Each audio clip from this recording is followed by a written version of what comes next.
Hey guys, John Rettinger from Techno Buffalo here. One of the cool things about the Nexus 1 and Android in particular are the presence of these interactive backgrounds or live wallpapers as Google is calling them. So you give a demonstration of what they look like and show you the stock ones that come on the Nexus 1.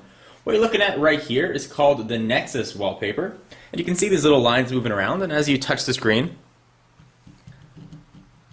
you can see that there's some interactivity, and that's true when you're on a screen with icons. It still does just the same. So let me show you the other live wallpapers that come on Nexus 1. To access them, you just hold down on the home screen, go to Wallpapers, and there's a new item there called Live Wallpapers. So take a look at Galaxy first. I'll show you what all these look like. And also you can sort of see a little bit of the speed of the Snapdragon processor. This one doesn't really respond to your touch, but it is moving in the background. You can see a little bit of a swirl, and as you go from home screen to home screen, it changes just a little bit. Let's go ahead and check out the next one. Next one we've got is called Grass. This one's sort of neat. Application. So this is a problem that a lot of people with the Nexus 1 are having. I saw Engadget demonstrate the same issue. The Grass wallpaper, for whatever reason, does not seem to function. So go ahead and force close it. Let's go ahead and try the next one. You can see that there are still problems that are being associated with Android 2.1. You saw it defaulted right back to the previous wallpaper. So we'll go to Magic Smoke.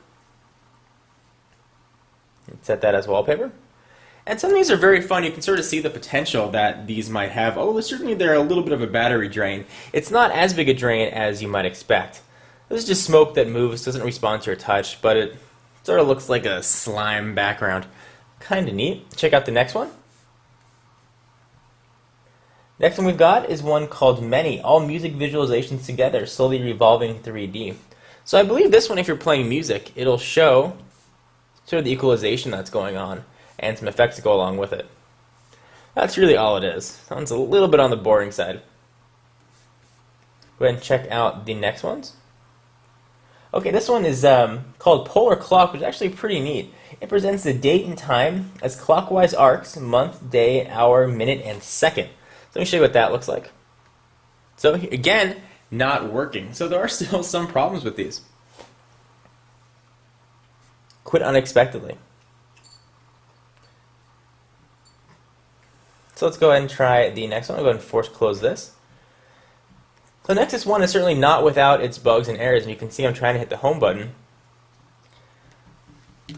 with little avail. There it goes. It takes a little bit of time. You definitely see that they're working out some of the errors with this. Let's see what other else we have.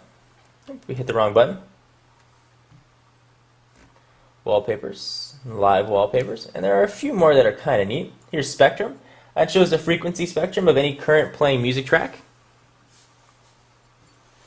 And that's about all it does, and as you go ahead and move it along, it'll move a little bit, and if you're playing music it would bump and grind for you like it's doing right now. And just a few more to go through. We've got View Meter. It simulates an analog sound meter. Doesn't really do that much. One of the ones I did want to show you was Water. This one is another one that reacts to your touch, and it's kind of neat. Go ahead and set wallpaper. Go to a screen here where I can show you a little bit. You get ripples as you touch it. Kind of neat. You can move the leaves around, they sort of flow. It's mostly just a time killer if you want to play around. Some people find it relaxing. Just one of the other neat features that's found on the Nexus 1. As you guys can see, these are pretty handy but relatively useless. Just going to drain the battery, but I kind of like it. I've kept the Nexus as my home screen since I got the phone yesterday. But there are still some errors, as you saw with some of the live wallpapers. So guys, hope you enjoyed. If you have any questions about the Nexus 1 or things you want to see, leave them in the comments or video response. I'm very curious. And for all your Nexus 1 coverage and upcoming CES coverage, be sure to stay tuned to Techno Buffalo. I'm John Rettinger, and I'll see you in the next video.